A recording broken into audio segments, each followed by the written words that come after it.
I bet this shit isn't working. Why? You okay, man? You should seek help. Oh, fuck you. You don't like Barack Obama? Well, you love this fucking coin I have. I love how everybody is so worried about everybody else.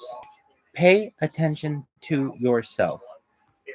Do something, say something. Dog, shut the fuck up. I see fucking shit in the sky. He's like, hey, dog, let's fucking figure out what these aliens are doing. Psych. You should seek help. I think that's the dumbest shit of all time. How about you kiss my fucking ass? Send my love to your new love. Treat her better. Gotta let go from all her friends. Yeah, head from home. Send my love to your new love. Treat her better. Well, find out what Museum of Natural History. So they had Window. the same property before he owned it. Way back in I think it was the 30s. UVC. Come on, don't be a bitch.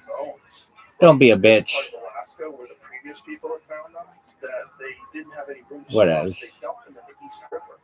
And say that they denied that the previous people, because obviously these people are the ones that they denied that this happened, and so he sent a bunch of divers out there. So they're recovering these mammoth bones. Similar to Like bison bones, step bison bones. She's a better. Gotta let go of all the phone. Hold on, look at me now. We don't know what I did for literally me. exact spot. Oh, He knew exactly where to go. There was all just records of it. keep it up to And they still to this day have just great. She's a better. Yeah, is that the reason he chose where he was living in Alaska? I don't believe so. No, he was there for gold mine. I think it was something that came up along the way. Because his gold miner's got a lot of disposable income, so he's willing to just spend it on his own to do this.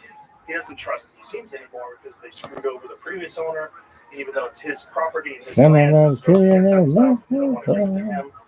And so he's got his own research facility. Gotta let go with all of our hoes.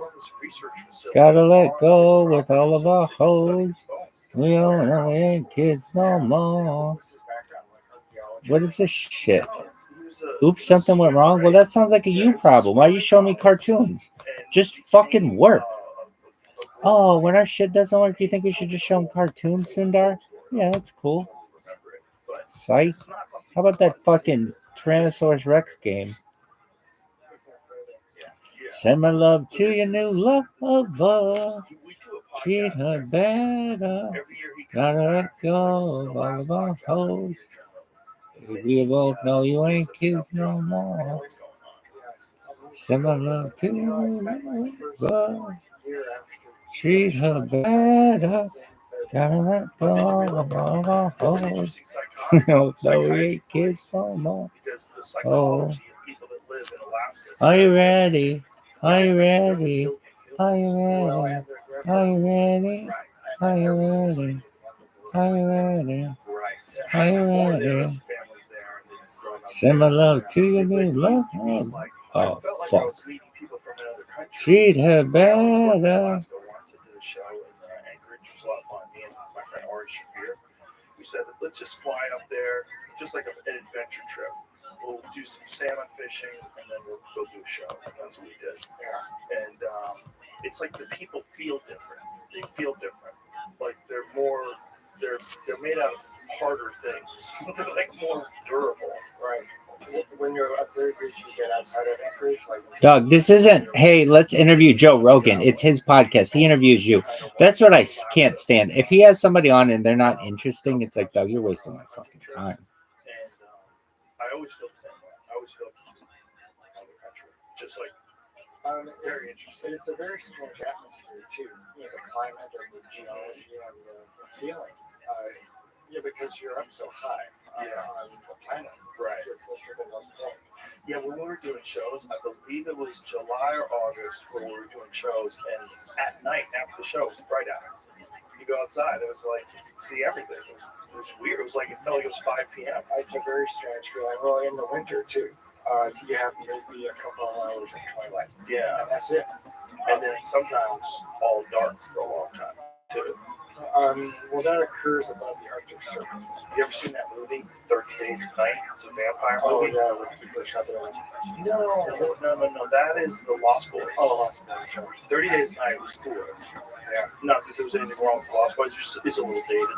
30 Days of Night is more modern, and these vampires decide to descend upon this small town where it never turns light, so they can just hunt all the time. Yeah, that's clever.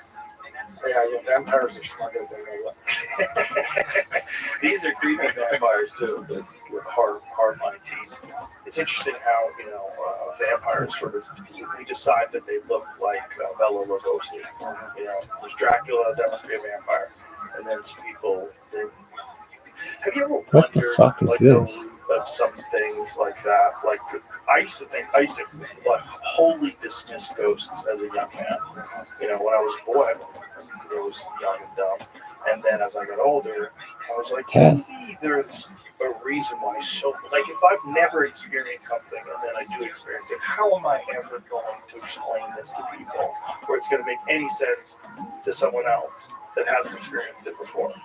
This episode is brought to you by The Farmer's Dog. Dogs are amazing. They're loyal. They're lovable. Like, just having Marshall around can make my day 10 times better.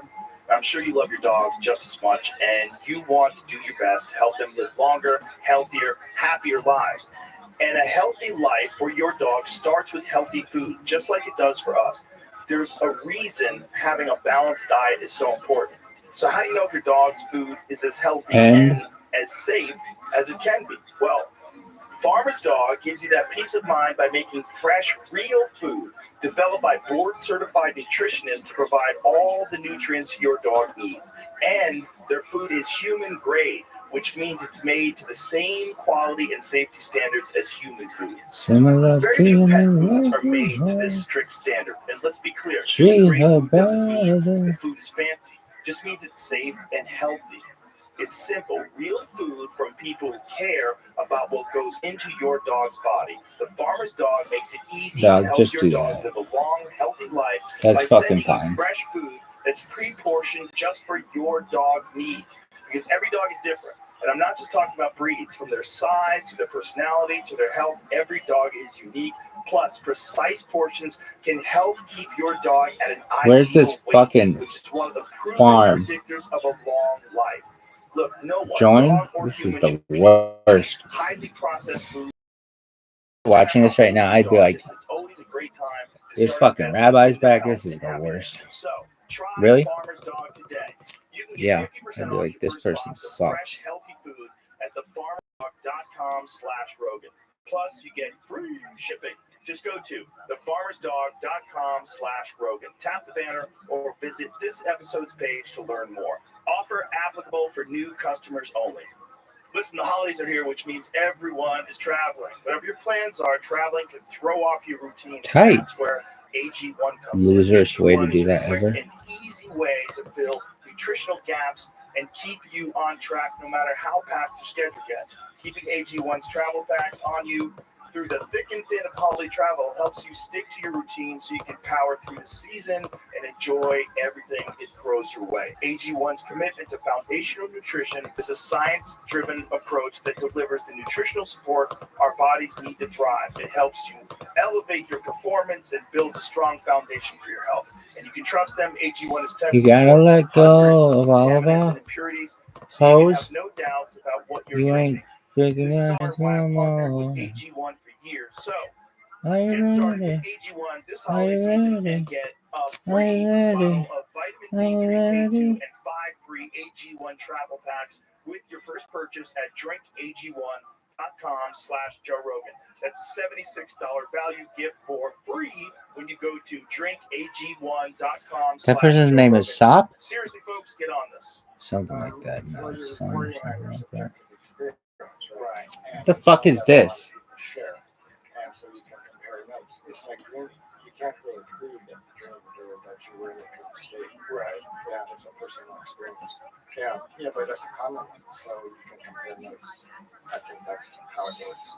Haven't there been studies done? There's been something done where they've taken people in altered states and have them go into a room where they experienced, they weren't connected, they weren't communicating, but they experienced incredibly similar This is the worst. environments. I think that's in My Big Toe. You know that the theory of everything book. I think it's Thomas Campbell. Is that that? Yeah, it's really good. Yeah, I'm in the middle of that right now. the big toe. Yeah, it's a very strange book. Yeah, that's the name of the book. Yeah, that's the name of the book. This It's guy My Big sucks. Theory of everything. Toe. That's for theory of I everything. see. Okay. But it has a picture of the toe on the cover. Yeah. When you were doing the DMT studies. Wait, he does DMT stuff? Never mind. This guy is cool as Never fuck. experienced that. And someone was trying to describe it to you. It would sound completely like nonsense, just like most would. Right. Or even a dream to somebody that never dreamed. Right. Right. Because there are people who don't dream, right? Which is very strange. Yeah.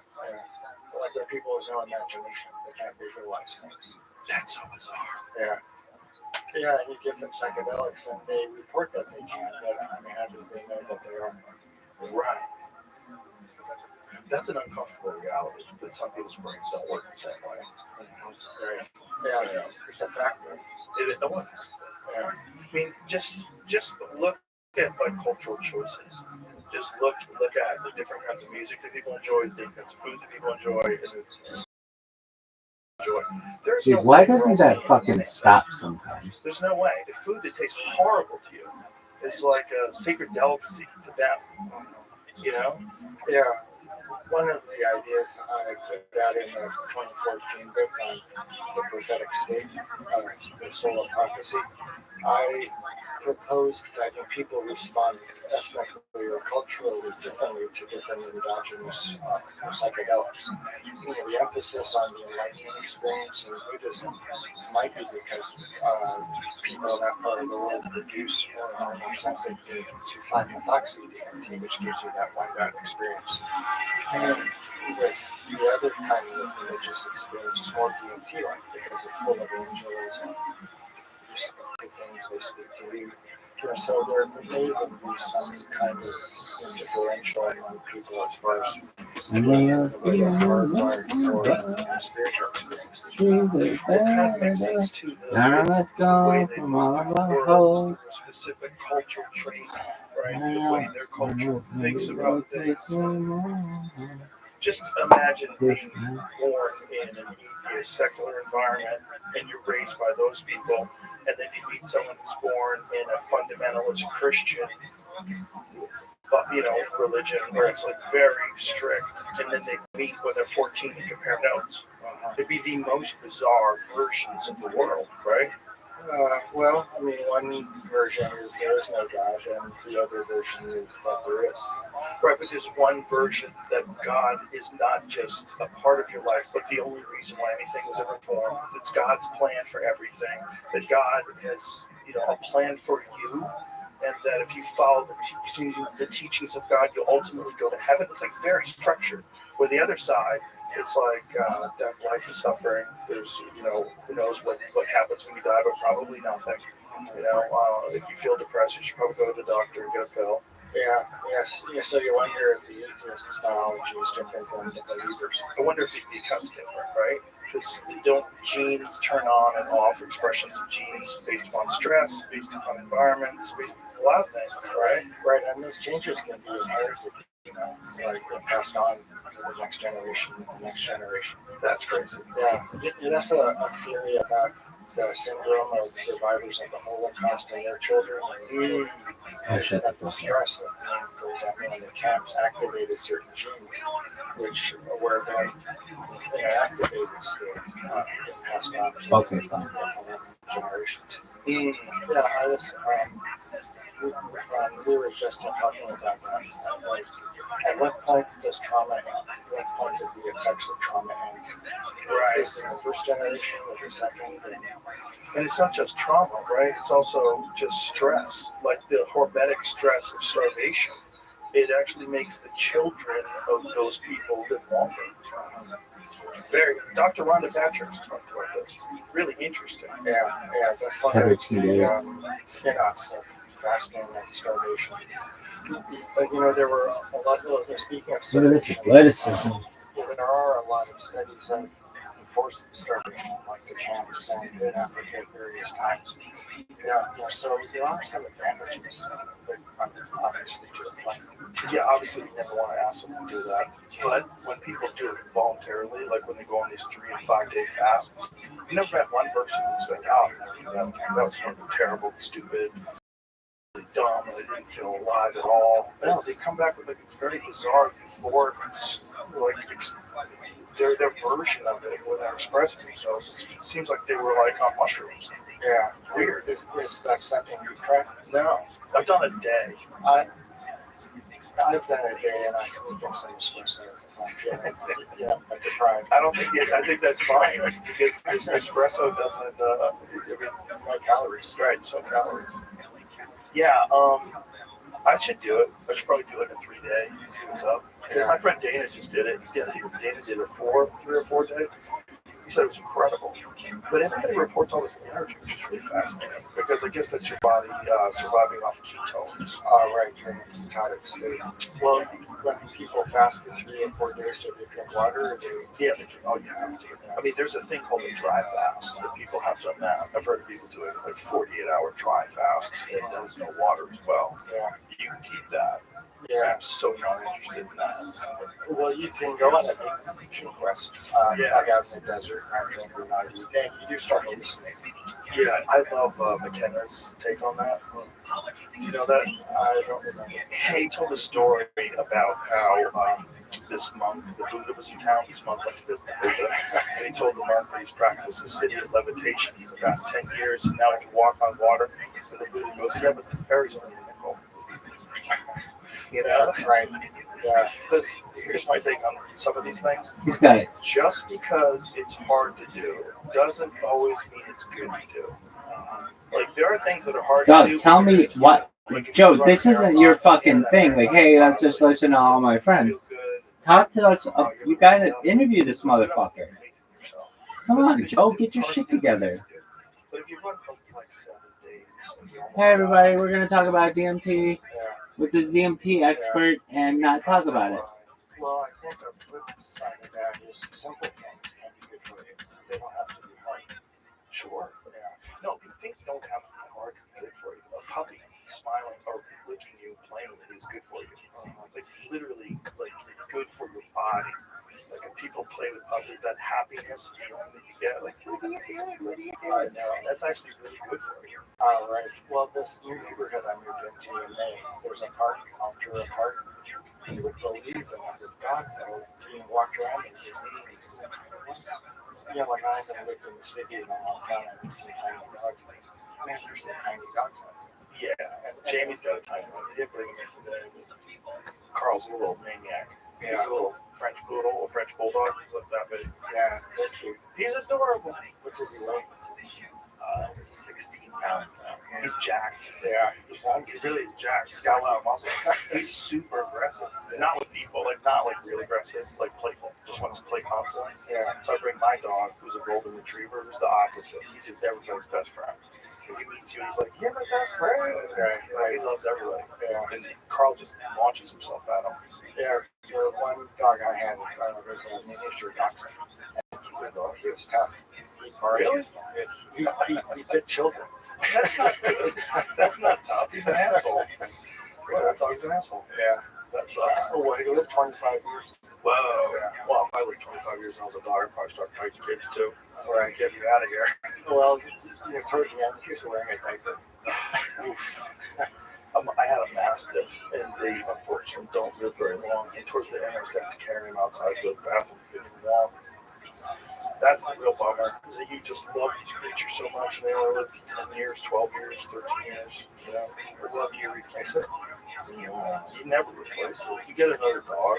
You can always love other dogs. I don't think it's anything wrong. I don't think it's like disrespectful to your dog to get a new dog when they die. It wants you to be happy. Well, yeah, it doesn't have anything to do with it. It's dead. It's about you. Like this is needless suffering. Do you love dogs? Do you miss having a dog? Get rid of the dog. Like this idea you have to mourn your dog for a specific period of time. Like it's not okay if your wife dies and then next Friday night you're on a date. Like that seems crazy. Like you should probably be sad for a long time. But if your dog Word. Fuck like, yeah, Joe. Man, get another fucking dog. Right. Well, if it's your whole life. I love dogs. I would never want to not have a dog. I just don't get it. Yeah, those mastiffs are big. He was a big fella, but they get a lot of like real problems with joints. It's just so much weight. Yeah, Carrying a lot of weight. yeah. Yeah, we were talking about Alaska and Fairbanks. Yeah, I was a psychiatrist for the county for about a year. Boy. Yeah. Yeah, it was amazing. Well, it was interesting because I had kind of given up the idea of doing research. And I thought, oh, I'll just practice psychiatry. My girlfriend back then wanted to be a wildlife biologist. And Perfect place for that. yeah, and then we got a great department at the University of Alaska in Fairbanks. So we spent 2 months driving up there from Sacramento, just had a great time. Wow. And then I started working up there it was for about a year. Cold. The cold, the lowest it got down to was minus 49 in February. And you're from New Mexico. Well, Los Angeles, actually. Oh, that time? Yeah. Well, it was snowing around Halloween. I wasn't dressed for snow. I never went to the snow. So What was it like going from Los Angeles to minus 39? well, I started to work on enjoying the dark. As a rule, I don't like the dark. But there's forest all around town. And it's dark, especially in the winter. 18, 20 hours of pitch black. That's so crazy. Yeah, so I tried to imagine myself liking the dark. Doug, are you guys going to talk about anything except I hate when he does podcasts like this. It's like, dog, talk about whatever you're a fucking expert in, dog. Let him go. 2, 3, 4, 5, 6, 7, 8, 9, 10, 11, 12. That's what I'm talking about. Yes. Bingo, bango. Oh, fuck. Bongo. All right. Are there bugs in here? Yeah. So we moved to Jamaica playing for a year, and then we lived in Newton, which is a suburb of Boston, which was really nice.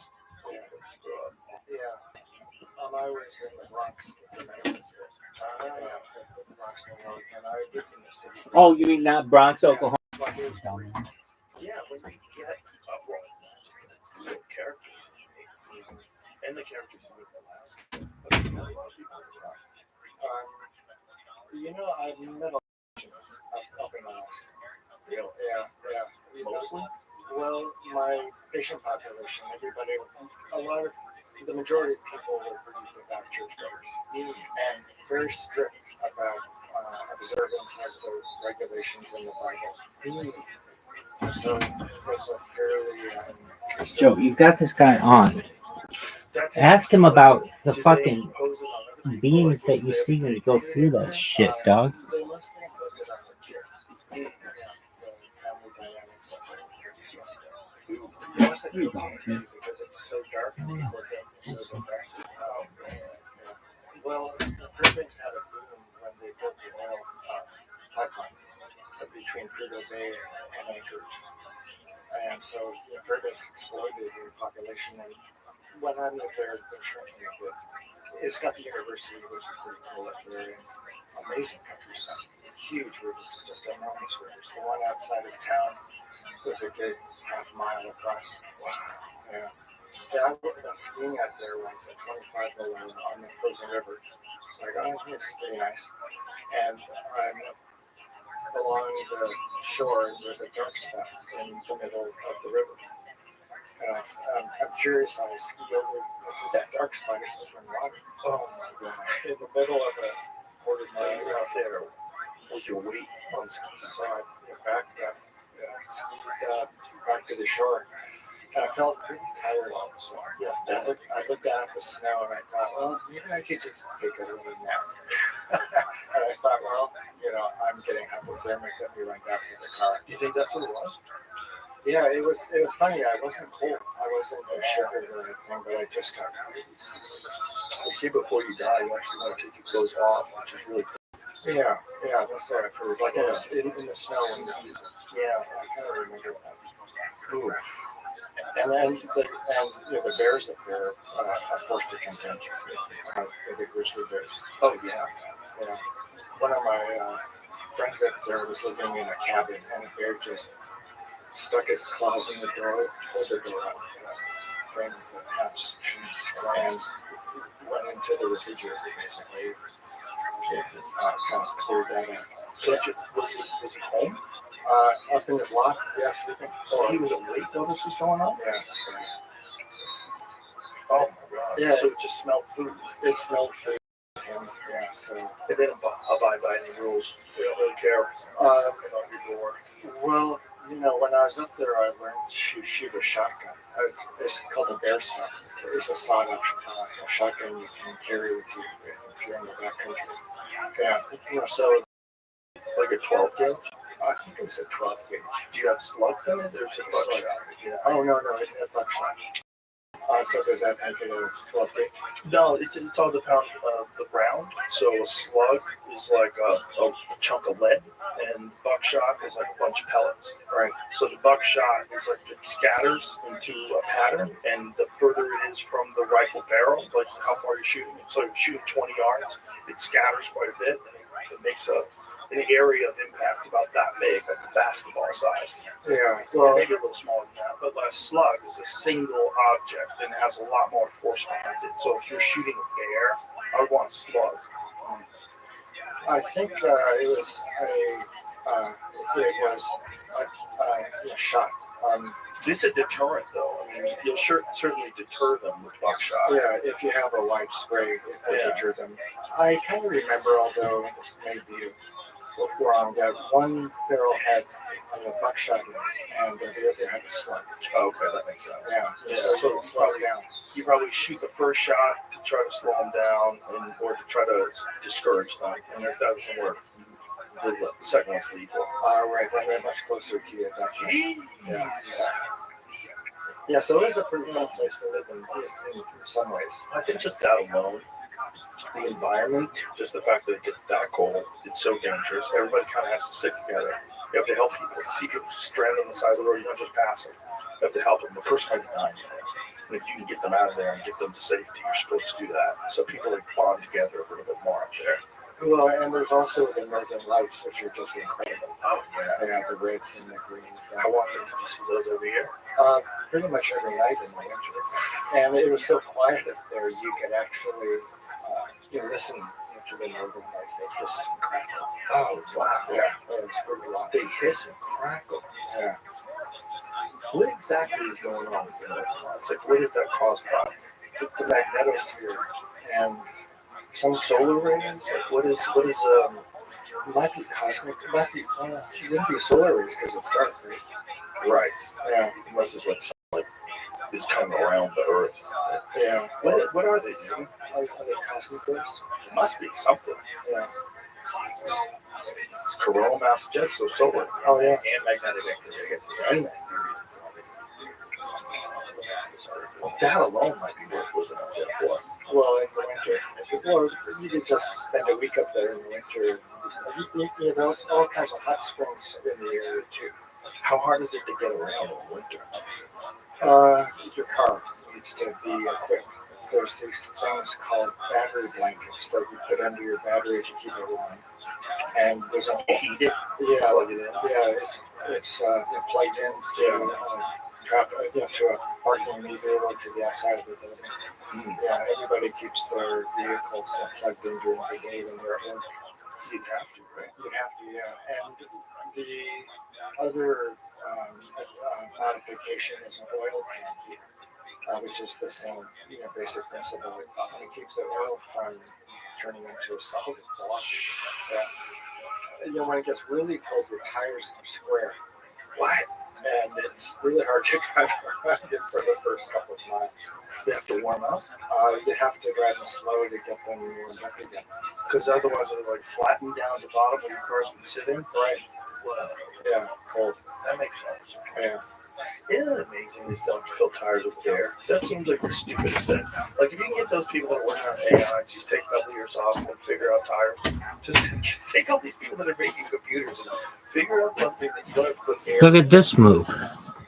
With It's my garbage was like, this guy sucks. a solid, He's so bad. Yeah. but they're a lot heavier. You know, they never. Where'd your phone go, big dog? But there's a give factor. Right here. Cars that support the handle. Alright, you gonna watch alien shit? There's things that are going on dynamically with tires when they're going around corners and your car's grip. You know, especially if you're off-roading, right? They deflate their tires quite a bit. Yeah. Well, and it also will Widens your foot. it widens your footprint so you won't get stuck in sand. Yeah. You know, I used to spend a lot of time in Death Valley. Oh, wow. Yeah. And then the canyons into the east and the west of Death Valley. So I guess that's the benefit of bears. That you can hear them down and do stuff with them. But it seems like the negative side of it is getting a flat and getting stuck in the middle of nowhere because you don't have any air in your tire. That seems crazy. Yeah. Well, So speaking of vulnerable. yeah. Like the one thing of your car, someone chose to come by and go stab your tire. Your car is useless. Right. Pizza and french frying. Yeah. Yeah. Flat tires. So you spent your time in Death Valley? No. Is it great? Well, if you still like to take psychedelics. Who doesn't like Okay, are you ready? The best place. All right, for let's Death sit Valley up. is Death Valley. That's what I've heard. Or Yeah. I've had friends that have had mushroom experiences out there. Yeah, I've had some amazing. It's huge, first of all. And it's For what are we there's looking? rocks out there. There are 2 billion. we got YouTube. And Dan Burrish. Oh my god. If I have to hear about Dan Burrish one more time. What if it what if you did it there? And it was just like Dan Burrish all the time. And then you don't have to stick it in your fucking ear. You can see like the shrub that's like 100 yards away, and it's moving. And you can follow the wind as it goes up and down the canyon. New tab. Until it reaches here. Dan Where you can see the particles it's carrying. Burrish. Most of YouTubers. the bushes, the shrubs. So YouTubers. I had a lot of firsts in that fact. Like in a lot of ways, I think I'm still working on some of those insights or those experiences, which I had in my late teens, early 20s. Isn't that kind of always the case, though? I think we come up with our best ideas. Don't suck. Really? I think so. Oh boy, I'm in trouble then. I better have my idea. Right. I guess I did. This is the worst. But, you know, Dan Burrish. my whole life, This is the worst. this martial arts training. So, anything that I was interested in to make that better. So I'd read, like, Okay, you want to hear a song? Does everybody want to hear a song? And it goes like this. This is the worst stream in the history of streams. The internet was not made for this. Oh, dog, we have 2 of them? Oh, dog, it's on. I had almost 0 ideas outside of martial arts. I didn't care what was going on. Can you describe in detail the first time, what it was like to meet this being for the first time? My original feeling was I was looking at a giant insect. Monster. Best I can Cookie you know, Monster. just off the cuff. It looked like a giant insect. Original Monster, I Being love dark that brown, guy. punched in a corner. Who's your very favorite insectoid monster? appearance. Right. It almost looked like it had an Isn't it? exoskeleton. Cookie Monster. Cookie Monster. Inside, Oh, did you guys ever see because inside Oscar the Grouch's fucking house? It was like a... What's that fucking thing called? From that fucking Doctor Who thing? they live in the heart of men. It was fear, excitement, complete astonishment. Like thing. Because honestly, I thought we were dealing with some sort of monkey. Something like an old world ape or the like. It wasn't. What my feeling was. Just, I'm not going to lay on and talk about how intellectual I was at the time about it. Scared the hell out of me. Welcome back to the night shift. I don't know if you've been keeping up with current events, but if you haven't, there's some interesting news. Looks like the movement towards disclosure is picking up steam again, gaining momentum after a little bit of a lull. There's some new movement in Congress for a revised disclosure amendment. Looks like Danny Sheehan is involved. And there's an honest push to get a question about disclosure introduced into the presidential debates by CNN. And this is something that the New Paradigm Institute is working on. If you want to find out more, visit their website and look at the email that just went out from Danny Sheehan talking about this. Cool. It's a really exciting opportunity for us to bring this into the mainstream and finally put this issue on the radar for so many people out there who don't know it's a real issue yet. So we're reaching out to CNN and just as a community trying to push them to get involved and mention disclosure. Ask the presidential candidates about this and let's put them on the spot and see what they have to say. Do they try to dodge the bullet, change the subject with some kind of a silly joke and a side, or do they tackle it head on? If they actually have answers, they should. So this is something that we really want to see happen, and I encourage you to visit New Paradigm Institute's website to learn more. But that's not the spiciest meatball I've got for you today. I've been thinking about some new ways to expand the content on the channel, and today what I want to do is something that I've been kind of eager to do for a while, but I've held off on it, and I want to reach into the vault, pull out some old videos, and I want to watch them with you and get your reaction to some of the stuff that I find really fascinating. And today's video is an interview with a guy named Dan Burish. I think I'm saying that right. Dan Burish, Bueller. Dan Burish was a biologist, supposedly, who worked at S4 and actually worked on taking biological samples from one of the EBEs, or one of the biologics that we have in a very specialized facility at that location. And what's really interesting about this interview is that Dan, look, so much of what we are left to do is speculate in this space. I mean, in the absence of any real concrete, accurate, rock-solid information, we are left to kind of speculate on the second and third-hand stories that we get from people who claim to have been involved in this program. And Dan Burish is one of those guys. But I got to tell you, the first time I watched this interview with him and observed his body language, I just can't shake the feeling that what he's saying is accurate and actually happens. It's a total gut instinct reaction. I don't have anything else to base this on, but I really want you to see this interview because it's spectacular. What we did is introduce the new members, myself amongst them, into the clean sphere area, and we were eventually shown the subject for which we were examining the slides.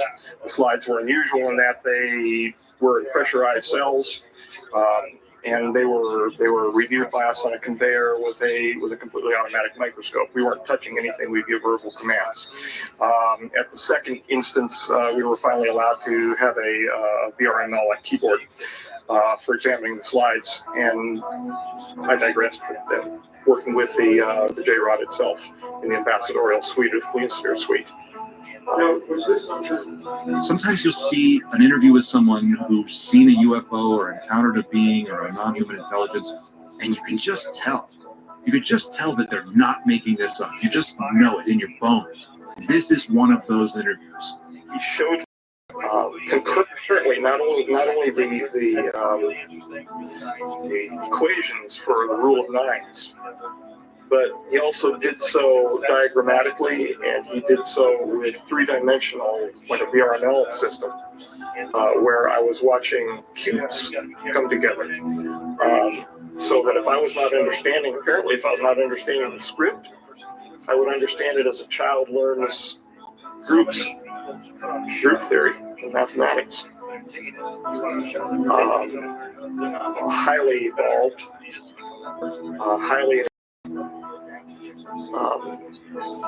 highly repressed emotionally. When I was with him, I felt great to be with him, but I could feel his great sadness, not only because of what he wanted to become, what he knew he was by being present with us, but where he was, how he was being treated. He was not part of the group that has to be catered to involving the T9 treaty that was just signed. He wanted to help. He was willing. When I went in, for God's sakes, I took well over, nearly 300 individualized aspiration samples from his neurological system. He would hold his arm out for me to take. Now, maybe I just missed something. Maybe I'm super gullible and one of you out there has more perception points than I do. Please, let me know. But we're going to watch this video. I'm going to give you my thoughts, and I really want to know what you all think. So what's fascinating about the story isn't just his body language, the eye contact, but it's the details, the little details. He talks about the facility. He talks about the room he was in. He talks about where things are in the room, very specifically, how many feet the gantry-way is to walk up. How do they go into the facility where this being is stored? What kind of protective measures do they take to keep themselves from being contaminated or from contaminating the being? All these little individual tiny details that when you hear them woven together in this amazing story, one can't help but walk away with the impression that this is an actual place. There are actual people working there, and this guy was there and did the things that he's claiming to have done. It's a fascinating story. It's really about an hour and a half long, but with the commentary, it kind of stretches out to just over 2.5 hours. So feel free to digest this in bite-sized chunks.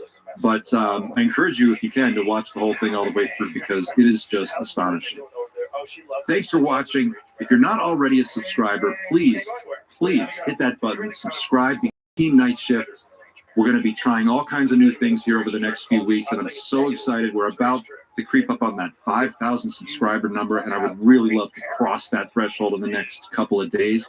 So help me cross that number. Help me get to 5,000 subscribers. You'll be doing yourself and the people of Earth a gigantic favor, and you'll be doing a huge favor for me. Thank you so much for watching. Don't forget to like and share this video. Now let's get to it. Give people freedom to do whatever they want to do. Maybe that lady never wanted to do. Maybe she's decided, like, I don't like how this is. I want to throw myself. I want to drop the world. I want to do that. What do you want to do? Yeah, I just prefer it be more of a conversation rather than a. So I don't like that. The other makes me feel as though I'm testifying, and I'm prepared to do that as well. You can't say no. I mean, I don't know, maybe I'm and as long as we're in a closed session, so help me God.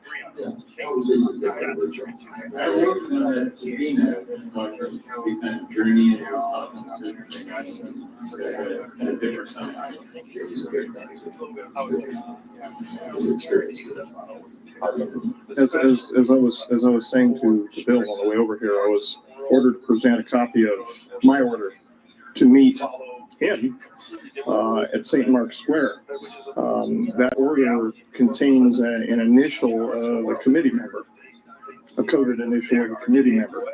From what I understand, there's currently a 17-16 split. This is mostly a rumor around the community to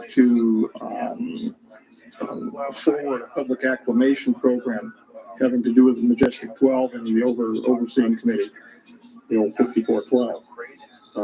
Which is now basically called the Committee of the Majority, as far as I'm told. Oh, that's fine. That's fine.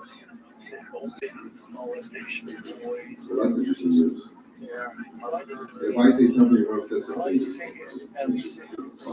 That's fine. The lights are cumbersome, but that's fine. That's fine. That's fine.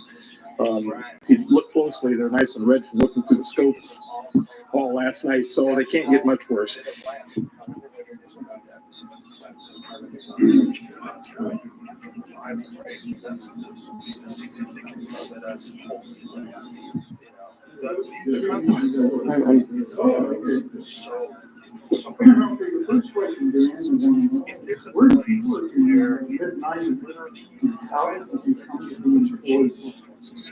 Well, several locations in the mid-90s. I had some cover positions here in Las Vegas, which made me look like a good old-fashioned Joe. In fact, I had some police experience at the late 80s. You're probably centering your question around work for the government. In 1986, I was approached while working as an undergraduate student in Dr. Bert Belbabero's office, in his parasitology laboratory, to be exact. I was looking through a scope at the time. Three gentlemen walked into the laboratory, closed the door behind them. There was 2 uniforms and a suit that were present. Both of the uniforms I would make as most probably being United States Navy.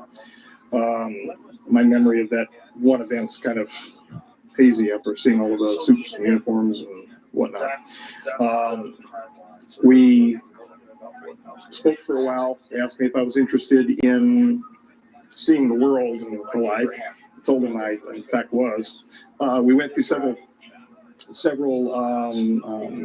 interview processes, not unlike this, and reviewed my background. I went through several background investigations.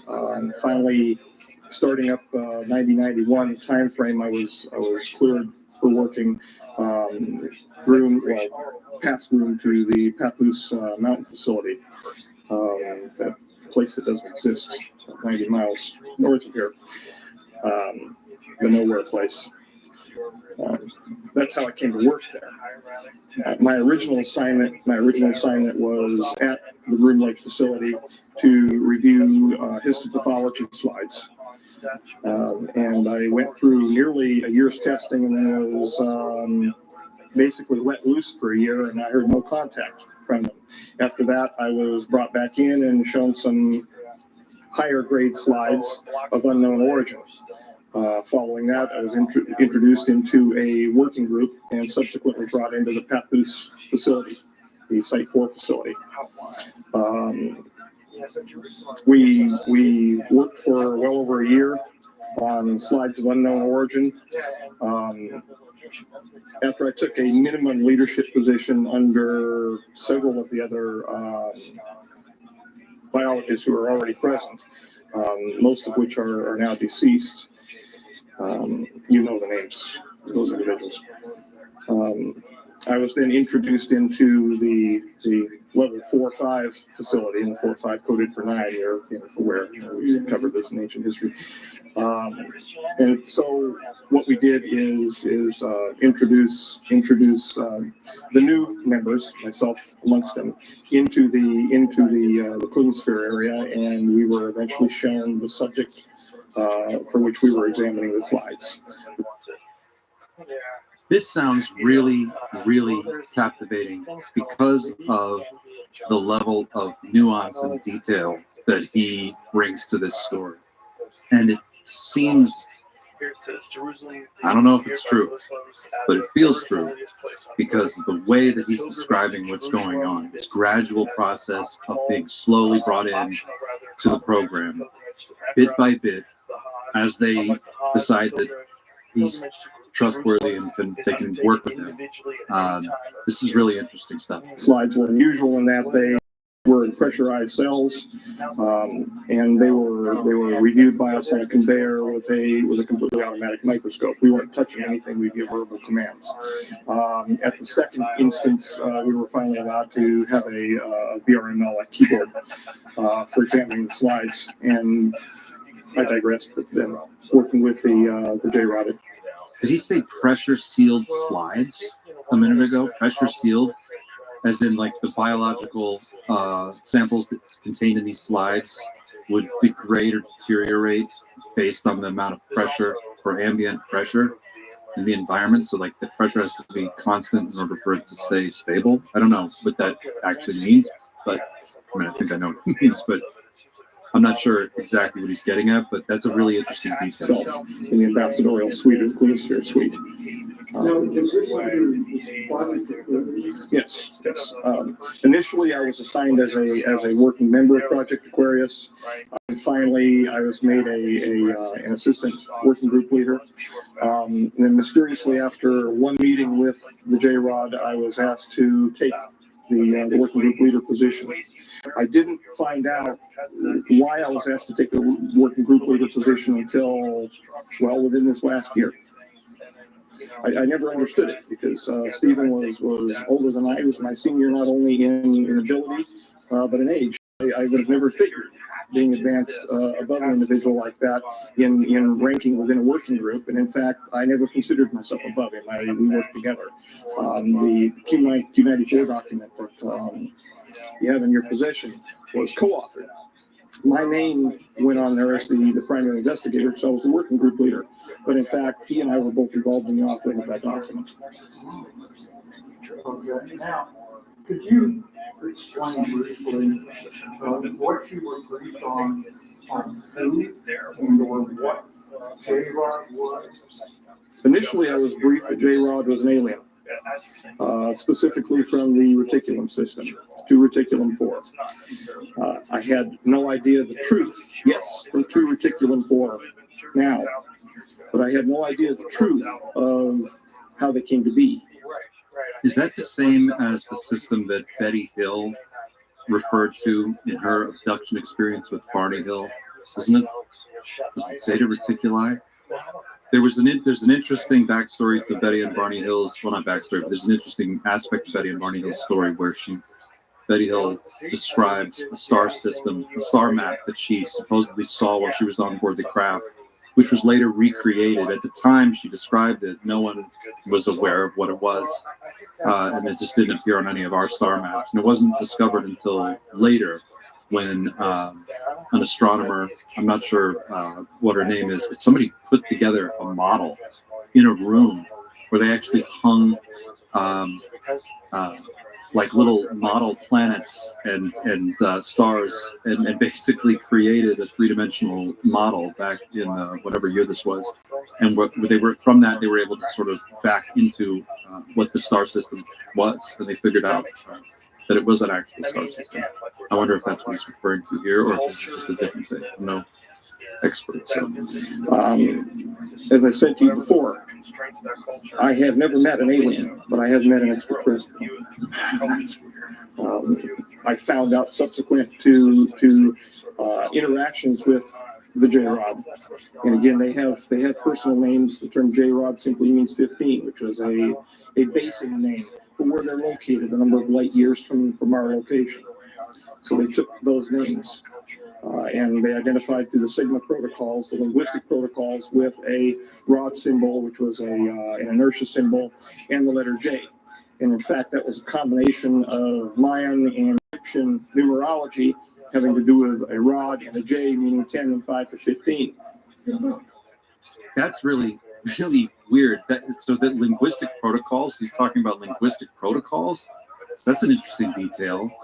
And they had some form of communication worked out to sort of figure out how to begin talking to this being. 876 Charlie, from what I've been told. Now, he did not specifically tell me that was the location, but the number 15 was. They don't call it apparently Blue 876, whatever Charlie.